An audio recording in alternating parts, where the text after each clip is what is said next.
Hello, girls and boys. Hello. I hope you had an enjoyable time turning off your electronic devices for 1 hour.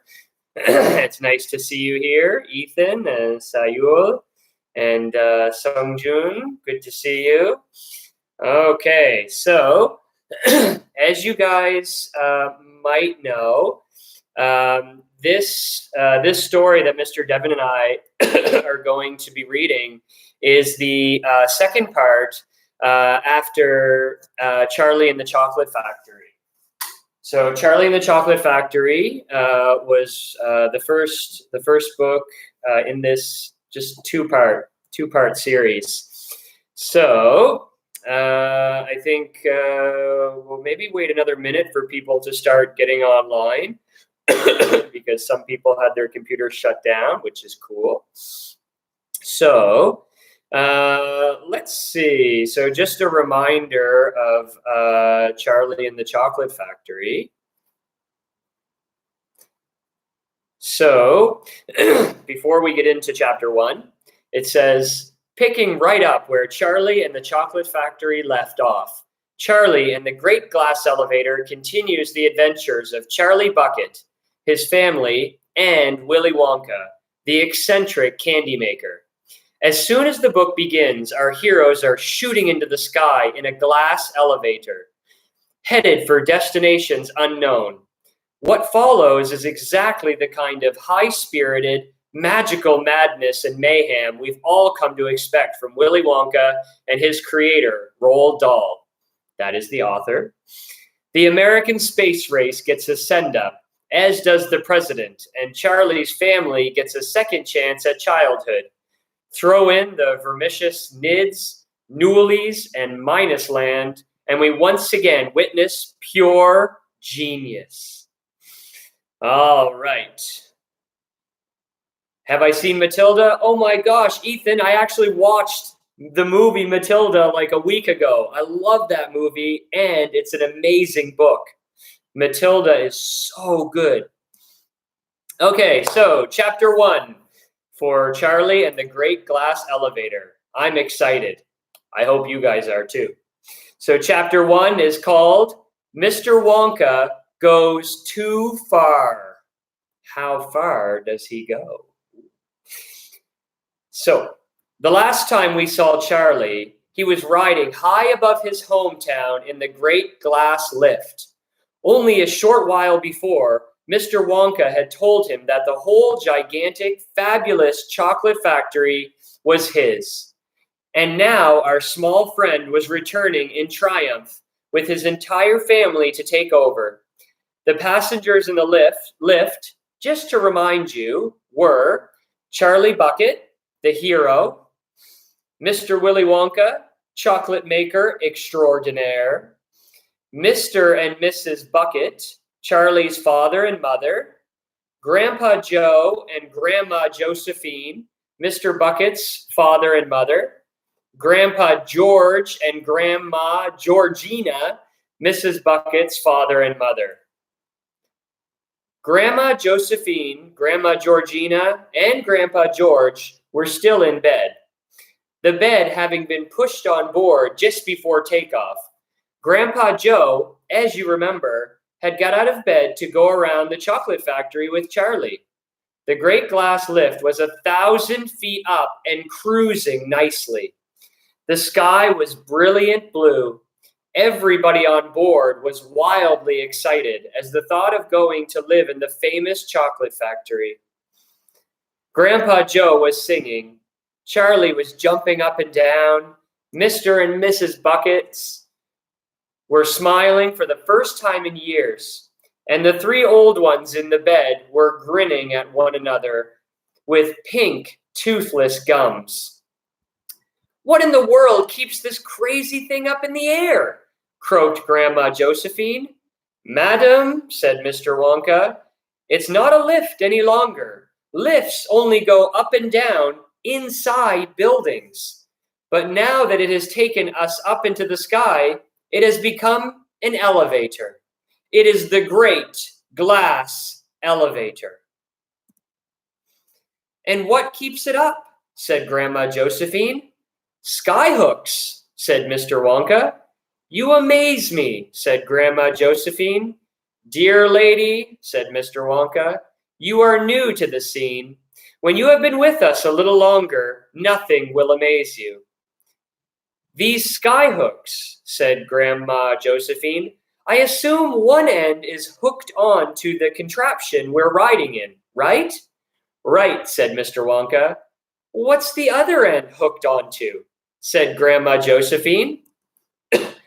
Every day, said Mr. Wonka, I get deafer and deafer.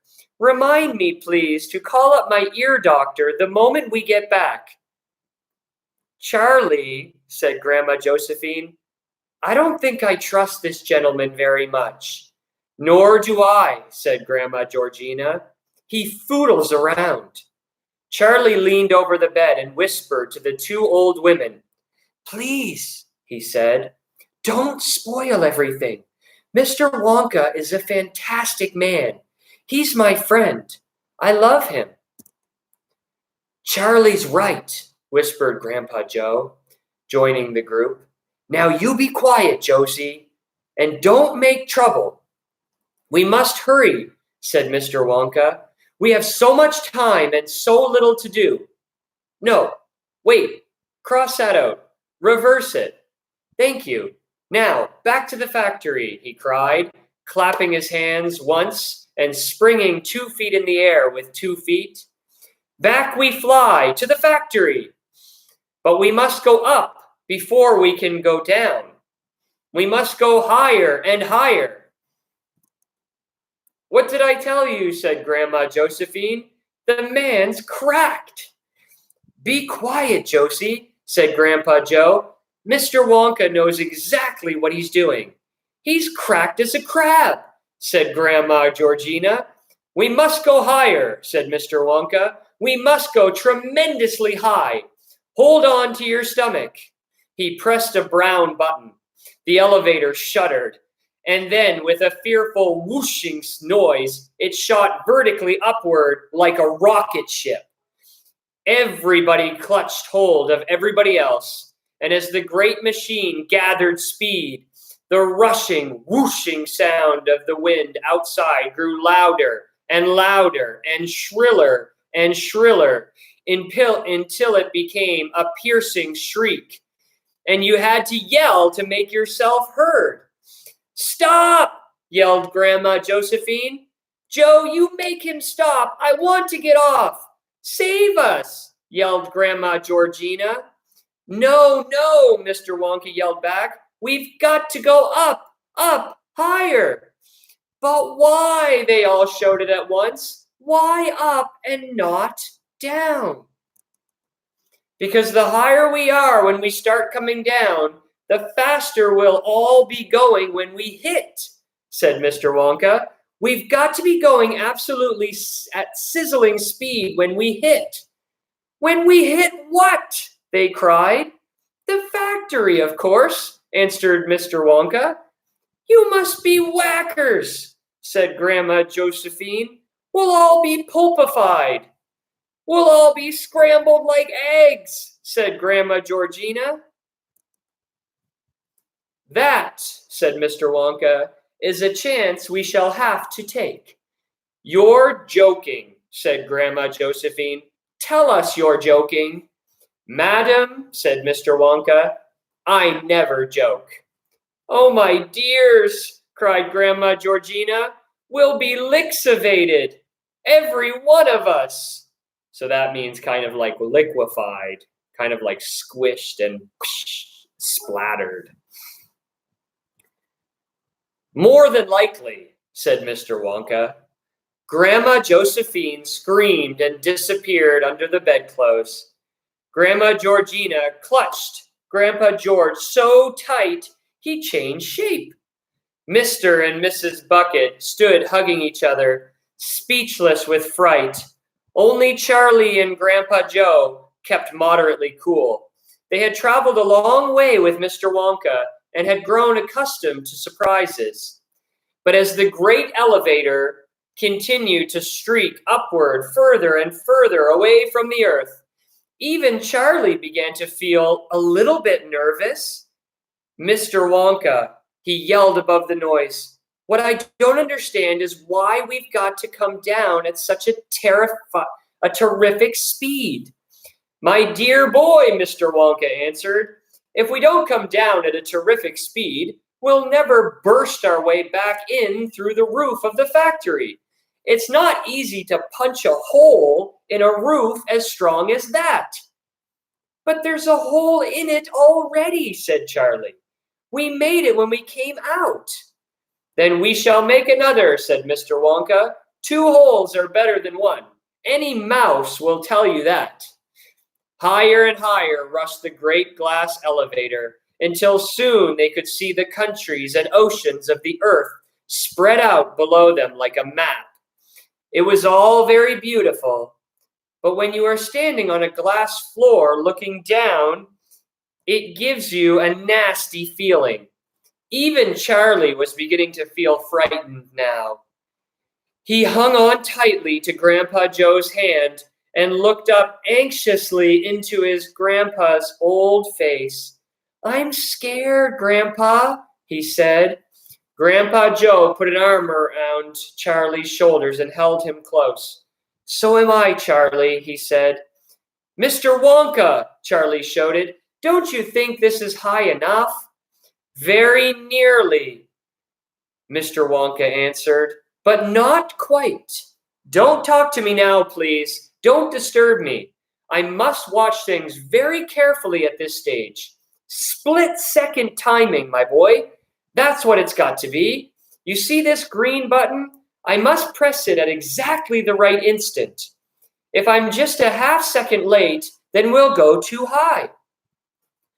What happens if we go too high? Asked Grandpa Joe. Do please stop talking and let me concentrate, Mr. Wonka said.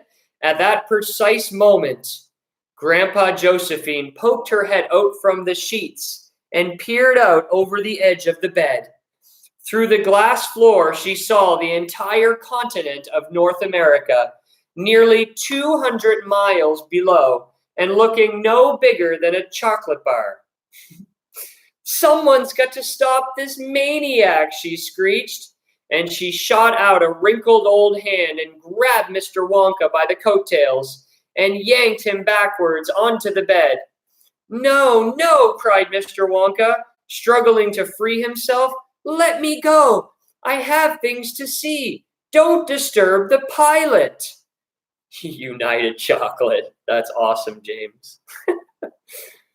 No, no, cried Mr. Wonka, struggling to free himself. Let me go. I have things to see. Don't disturb the pilot. You madman, shrieked Grandma Josephine, shaking Mr. Wonka so fast his head became a blur. You get us back home this instant. Let me go, cried Mr. Wonka. I've got to press that button or we'll go too high. Let me go, let me go. But Grandma Josephine hung on. Charlie, shouted Mr. Wonka, press the green button, the green one. Quick, quick, quick. Charlie leaped across the elevator and banged his thumb down on the green button. But as he did so, the elevator gave a mighty groan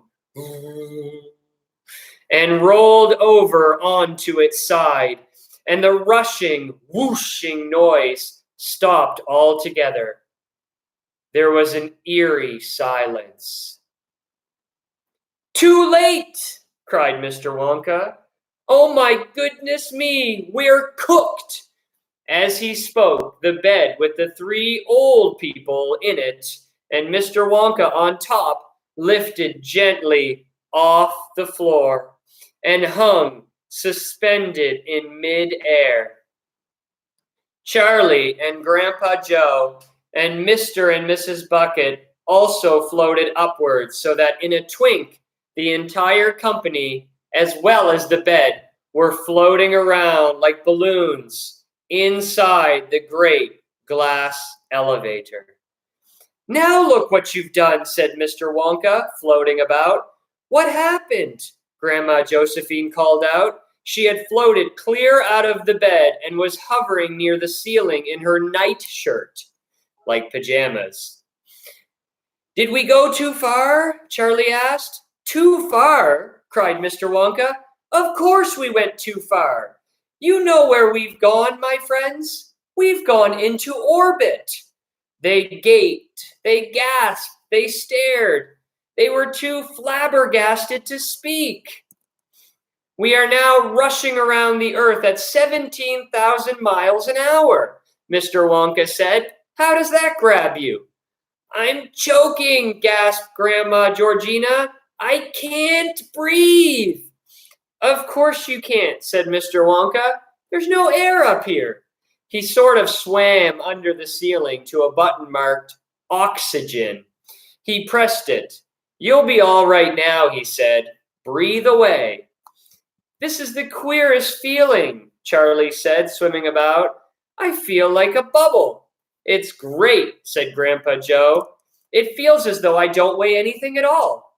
You don't, said Mr. Wonka. None of us weighs anything, not even 1 ounce. What piffle, said Grandma Georgina. I weigh 137 pounds exactly. Not now you don't, said Mr. Wonka. You are completely weightless. The 3 old ones, Grandpa Joe, Grandma Georgina, and Grandma Josephine, were trying frantically to get back into bed, but without success. The bed was floating about in mid-air. They, of course, were also floating. And every time they got above the bed and tried to lie down, they simply floated up out of it. Charlie and Grandpa Joe were hooting with laughter. What's so funny? Said Grandma Josephine. We've got you out of the bed at last, said Grandpa Joe. Shut up and help us back into the bed, snapped Grandma Josephine. Forget it, said Mr. Wonka. You'll never stay down. You'll just keep floating around and being happy. That man's a madman, cried Grandma Georgina. Watch out, I say, or he'll lixivate the lot of us. That is the end of chapter 1. I see some funny little things here. Okay, when people are typing just random letters, I'm not going to show that. That's not, there's no reason to type random letters like that.